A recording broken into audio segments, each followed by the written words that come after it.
All right, so yesterday we talked a little bit about the federal minimum wage and the state minimum wage. We talked about some states that maintain what is essentially the federal minimum wage, that they don't have their own state guidelines for what minimum wage should be, so they sit at that $7.25 an hour. And then we looked at some of the higher states that have set a statewide minimum wage, and we know that if the state has set a higher minimum wage than the federal government, we go by the state. So California, Washington, Massachusetts, New York, they all have pretty high minimum wages compared to the $7.25 an hour. That's our federal minimum wage. California and Washington are about double or more than double. Okay. So now we kind of have to think about like our current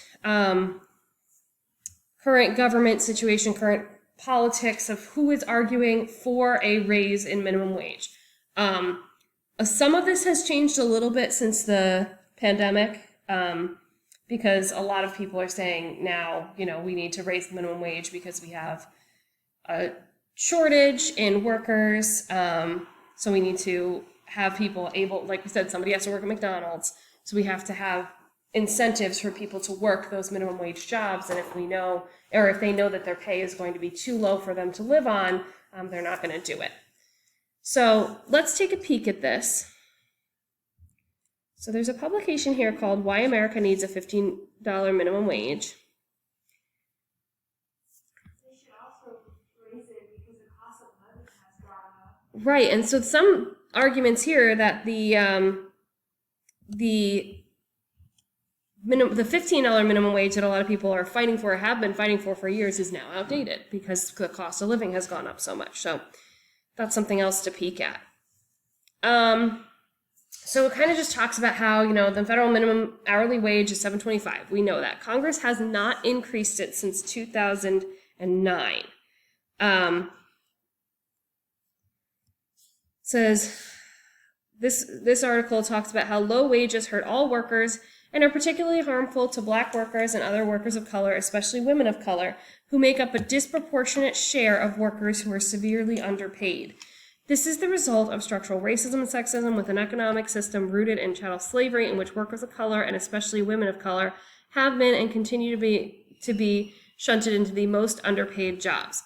So again, this is from the Economic Policy Institute. And so do we think that this, I would say even this specific organization is going to be for raising the minimum wage or against? For. They're going to be for raising the minimum wage. So that's always helpful to think about, like, what is this organization, what are their ideals before we read what they have to say. Because that's going to guide, how reliable is this information. But we are looking for an opinion at this point, so let's see what we got. So it says the Raise the Wage Act of 2021 would gradually raise the federal minimum wage to $15 an hour by 2025 and narrow racial and gender pay gaps. Here is what the act would do. It would raise the federal minimum wage to $9.50 this year, and this was in 2021, and increase it in steps until it reaches $15 an hour in 2025. After 2025, adjust the minimum wage each year to keep pace with growth in the median wage, a measure of wages for typical workers. Phase out egregious sub-minimum wage for tipped workers, which has been frozen at $2.13 since 1991, and that's the federal guideline. And we saw that some states like Iowa, I think, or Idaho, that we pulled up yesterday, has like $3.30 per hour for tipped workers. And it says sunset unacceptable sub-minimum wages for workers with disabilities employed in sheltered workshops and for workers under the age of 20. So those individuals could get paid less than the minimum wage in some situations. And it talks about some of the benefits. Okay, so I'm really curious though, because I feel like I want to know the status of the Raise the Wage Act. I understand that people under 18 or something, they should probably not give them a full pay because they are. But a lot of kids or teens have to help out at home with money and stuff. So Also, it's also kind of the argument of like, are they doing equal work? So if you're doing equal work, you should probably get paid the same amount per hour. If you have equal experience, obviously, if there's somebody who's been there for 20-something years, they might make more per hour, but let's see. I want to see what this says. Raise the Wage Act of 2021. What is its status? It is a bill. Actions. So it has only been introduced. It has not passed the House or the Senate. It has not gone to the President. It has not become law. So this is what we are, this is the act we're looking at, and it's important to know that it has just been introduced, or not just, but it has been introduced, and the last time they discussed anything about it was January of 2021. So it doesn't look like it's going anywhere, all right? So What's weird is that like, I understand why my dad's upset that they're gonna raise it because he works in a jail, and then it's find out that someone with like working at McDonald's gets paid the same amount as him doing dangerous work. But like at the same time, people still need to live on things, and if we don't have workers who work at McDonald's and stores and stuff, then we won't get the products they need. right.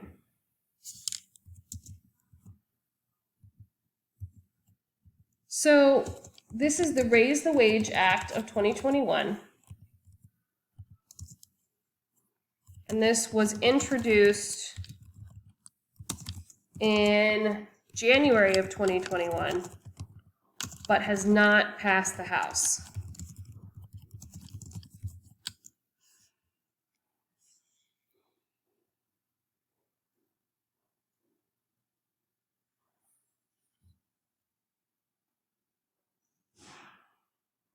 I'm going to look to see who sponsored this bill real quick.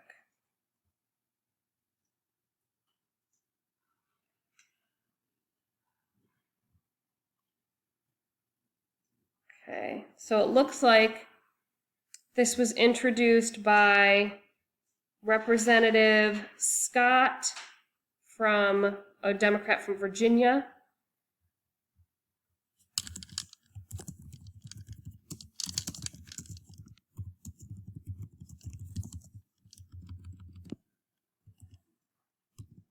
And this is how we write that somebody is a Democrat from Virginia. Okay, so if you see that come up in news stories, that's what that means. If it was from New York, it would say D, New York. If it was a Republican from New York, it would say R, New York, or NY.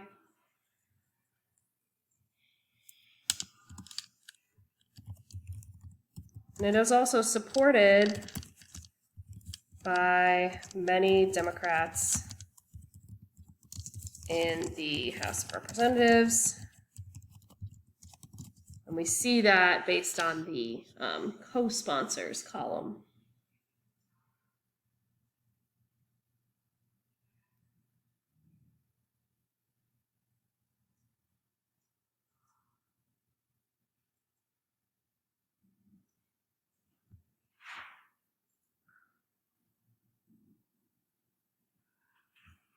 Okay.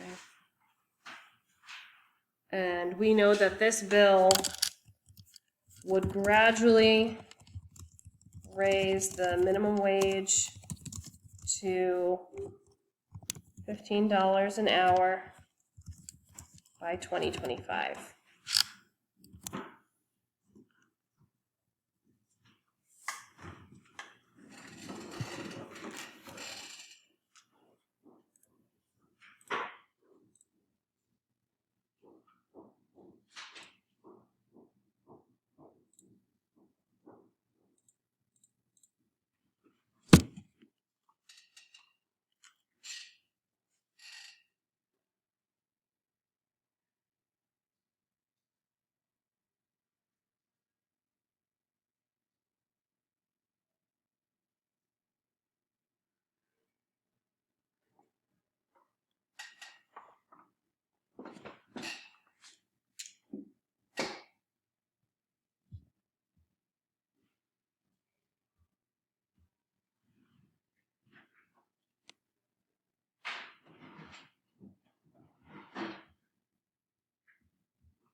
Okay, this would also raise minimums for tipped workers.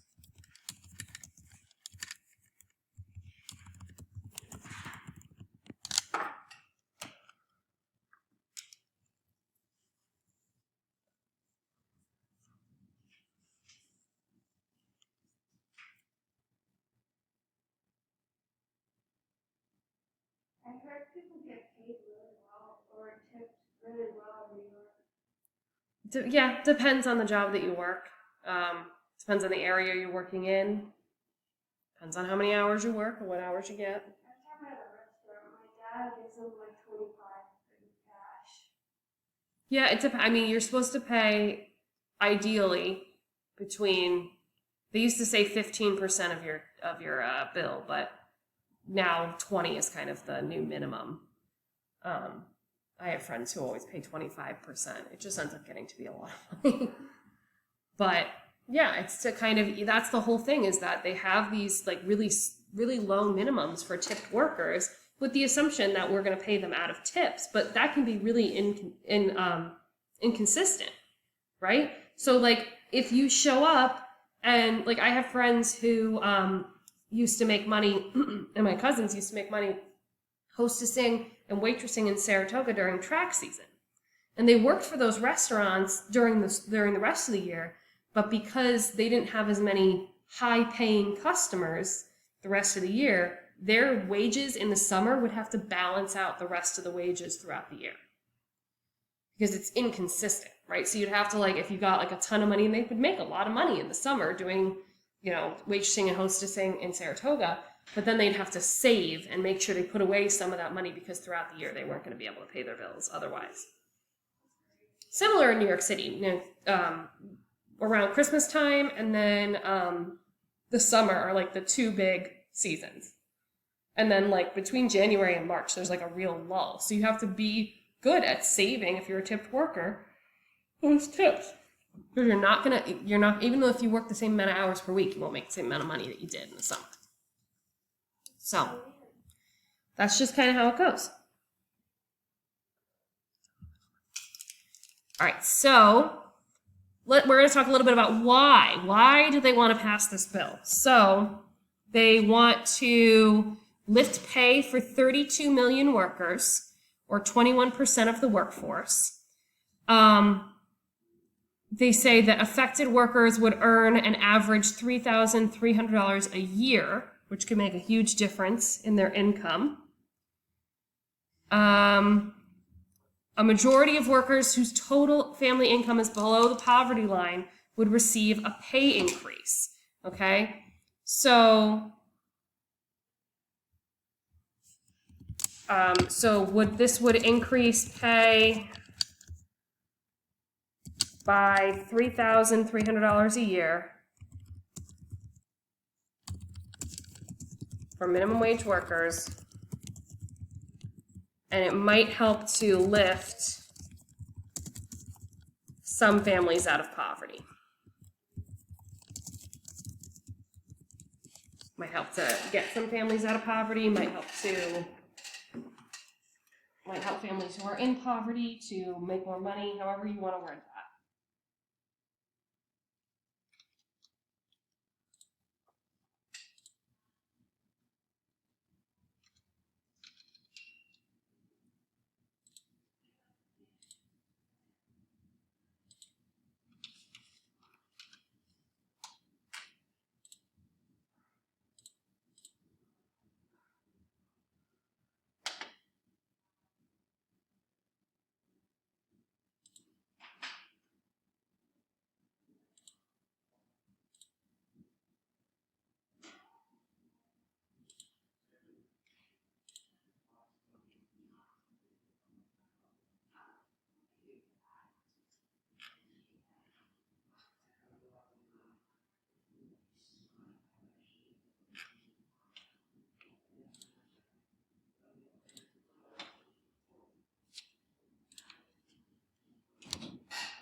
Then we're going to look at some other sources, and we know that this bill hasn't passed the House yet. This is still kind of just sitting there. We're already in the middle of 2022. The chances of it getting to $15 by 2025, slim to none, right? Yeah. Okay, so it would need to kind of be pushed forward, that timeline. All right, so then we have an organization called the Fight for 15, and if you're going to be using, or if you're going to be claiming that the federal minimum wage should be raised, this might be an organization to take a peek at. Obviously, they are trying to get the minimum wage raised to at least $15. That's their big fight here. Okay, and they raise money to try to help with like local elections, or a lot of the things they're talking about now are like unionizing Amazon, Starbucks workers, things like that. So we're looking at this. So essentially, what the Fight for 15 is, this is an organization that started in New York City.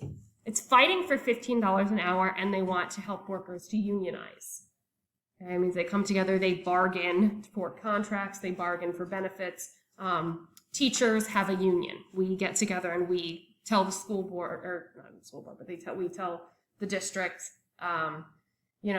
this is when we go to sit down to do a contract, we say, nope, we're all coming together and saying this is what we want. Unions tend to be a little bit stronger than individuals. This started with fast food workers. We talk about them a lot when we talk about minimum wage, but it's now in 300 countries and 6 continents, and it includes workers like childcare teachers, incredibly low pay, airport workers, retail employees, home health aides, etc. Okay, they're very low-paying jobs.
So are we down to slate then? Oh yeah, let's cite both of those. I completely forgot. Thank you, Destiny. So let's go and let's cite that first source first, the one that says EPI.org publication, Why America Needs a $15 Minimum Wage.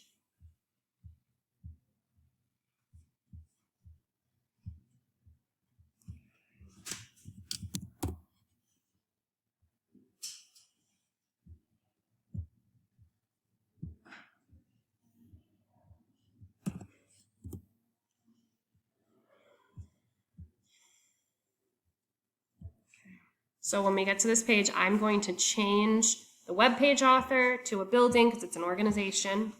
Okay, and this is going to be the Economic Policy Institute. And everything else looks okay.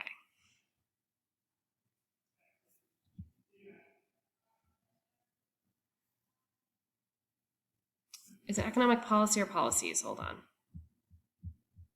Policies. No policy.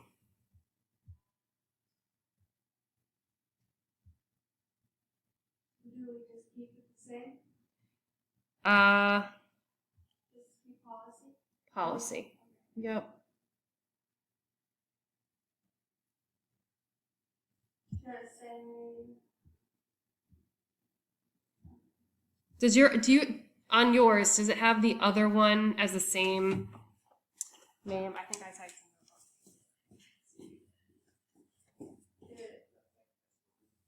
we'll just it's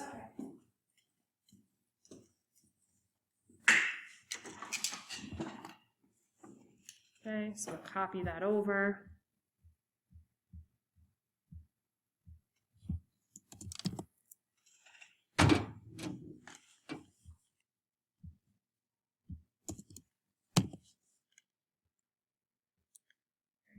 Then we've got the fight for 15.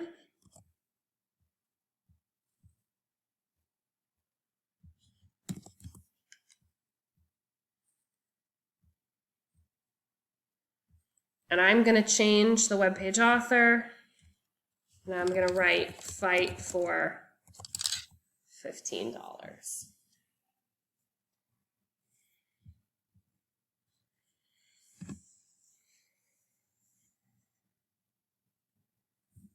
So it's just going to say fight for 15 over and over again on the bottom. That's okay. Push save. Go ahead and copy that over.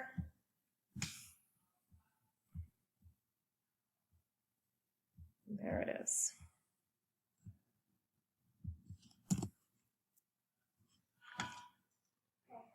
Got it? All right, so now let's take a peek. Oh, we already did this one.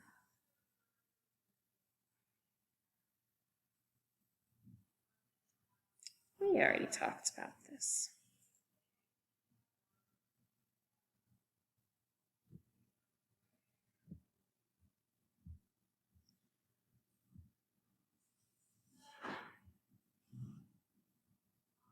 Okay, we're going to ignore that for right now. All right, let's go down where it says, who is currently arguing against a minimum wage raise, specifically to $15? So, and the reason I say specifically to $15 is because there are some people who are fighting against raising the minimum wage to 15, but they agree that the minimum wage needs to be raised somewhat. So, you know, it's more likely to find people say, no, like obviously $7.25 is kind of an issue, we need to raise it, but maybe to like $10, maybe to $12, 15 is too much. Okay, so I'm going to click on this CBS News one. Just real quick. That's not what I wanted. So some of those people would be Republicans. Right, so it's a lot of Republicans are fighting for a minimum wage, because it's not completely black and white, right? Like they might be fighting for a minimum wage raise, but not to 15. They think 15 is too much. Right, and I think that is a fairly common thing to hear, is people say, yeah, no, we'll raise it, but not to 15. Okay, so it says Republican Senator, and this was in 2019, I believe, no, 2021. It says Republican Senators Mitt Romney and Tom Cotton are making their own pitch to raise the federal minimum wage as Democrats' efforts move forward on a coronavirus relief bill, but the plan falls short of several Democratic lawmaker promises, a sign it's unlikely to get partisan support. So what bipartisan support, I mean. So what that means is that the Democrats propose the Raise the Wage Act, right? And then the Republicans, or specifically, you know, some Republicans, Mitt Romney, Tom Cotton, they probably got a decent amount of backing on it. They came back to that bill and they said, well, actually, what about this bill? It raises it to $10 an hour by 2025. But the Democrats are going to say, no, we don't want that. We want 15. And the Republicans are going to say, well, we don't want 15, so we're not going to support it. And therefore nothing passes. And this you'll kind of see over and over again in U.S. history, you know, like people, when the two main parties can't agree on what they want for bills, just nothing happens. Nothing gets pushed forward because neither one gets what they want. Okay? At least the Republicans are saying they agree somewhat. Yeah, but I think what happens is that the Democrats then say, okay, but if we approve this, then, well, first of all, it wouldn't make a difference for any of the people living in states where we were already above the minimum wage, right? Federal minimum wage. like New York State minimum wage is already higher. So this is only going to make a difference in primarily when we look at the map, Republican states. Because a lot of the Republican states were the ones that only had that $7.25 federal minimum wage, no state minimum wage. And so it's tricky because they think that it's just kind of a drop in the bucket and that it's not getting anywhere close to what we need. And so, again, it's one of those things, nothing happens. Just kind of sits there. So it says it would gradually increase the minimum wage from its present $7.25 an hour to $10 an hour by 2025.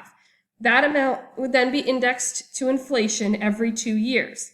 The plan, dubbed the Higher Wages for American Workers Act, also creates a slower phase-in for raising the minimum wage for small businesses with fewer than 20 employees, amid concerns by some that raising wages could put additional cost burdens on them. At the same time, it prevents any increase in the federal minimum wage during the coronavirus pandemic. So the first increase would be to $8 an hour following the crisis. Just one thing I'm spotting here. This is 2021, right? We are a year and change out. Obviously, we are still dealing with the pandemic, right? So they're saying, well, we're going to wait until after the pandemic to raise wages. We have no end in sight. Okay? So, I'm just seeing this as like, obviously they couldn't see into the future when they proposed this, but now I'm seeing this looking back into 2021 and going, okay, but people might need increases now, so this isn't very helpful, okay? It's that, but it's also, like, even if people are working, the cost of living has gone up tremendously. So, rent, gas, electricity, literally everything has gone through the roof since the pandemic. Okay, so this is kind of what we talked about here. So this is the Higher Wages for American Workers Act, and it raises federal minimum wage to $10 by 2025. We could add no raises to minimum wage during the COVID pandemic. And it's supported by Republican senators, Mitt Romney, Tom Cotton. And then smaller businesses with less than 20 employees would see slower increases, and it would require employers to use E-Verify to check if employees are in the country legally. So that was another part that the Democrats didn't want. They didn't want E-Verify to be mandated.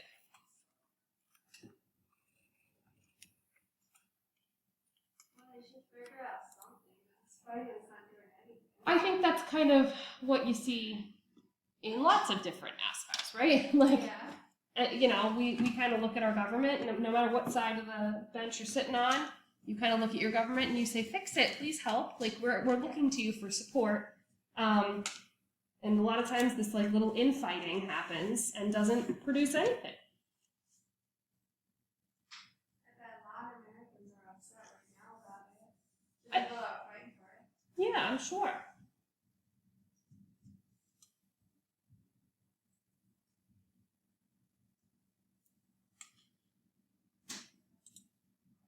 If anything, I think Americans could be lost at this moment because the COVID pandemic has like ruined everything that's normal to them. True. Do you think people probably feel like desperate and yeah, I can see that.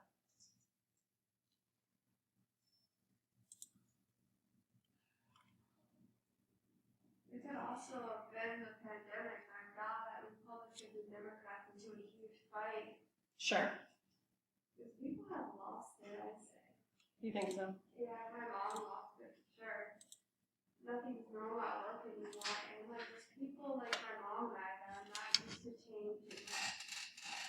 We were talking about how people that were in 7th and 8th grade are like now in 10th or 11th grade, and Sure. they never got over their weird phases. Lack of socialization. Yeah. Yeah, I could see that. I think about the fact that when the pandemic hit, my daughter had just turned 3. She had just turned 3. And she's going to be going into kindergarten next year. And we're still dealing with it. It's hard for everyone. Yep.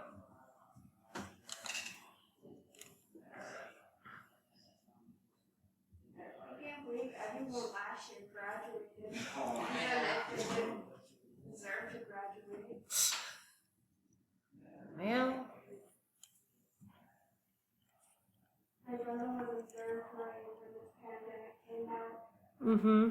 He's a good guy.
So now we have the site. Yep. Okay, so we're grabbing that CBS News one. Go, bring it over. Okay, we're definitely gonna have to fix our author on this because I know we have an author. Our author is Sarah Ewall Weiss, so let's get that on there. And we definitely have a date published, so we'll fix that too. Sarah Ewall Weiss.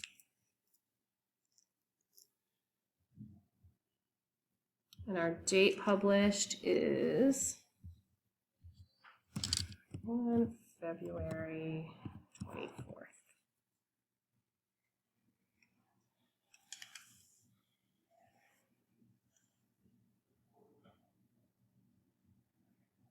Is that Mm-hmm. Go ahead and press save and bring that over. All right, and tomorrow we'll do a little bit more on this, and then we'll talk a little bit about, this is kind of, we'll echo some of our thoughts about legislation, and then we'll be heading into claims. it? And then we're basically on our own. Basically, I'll still be here for you.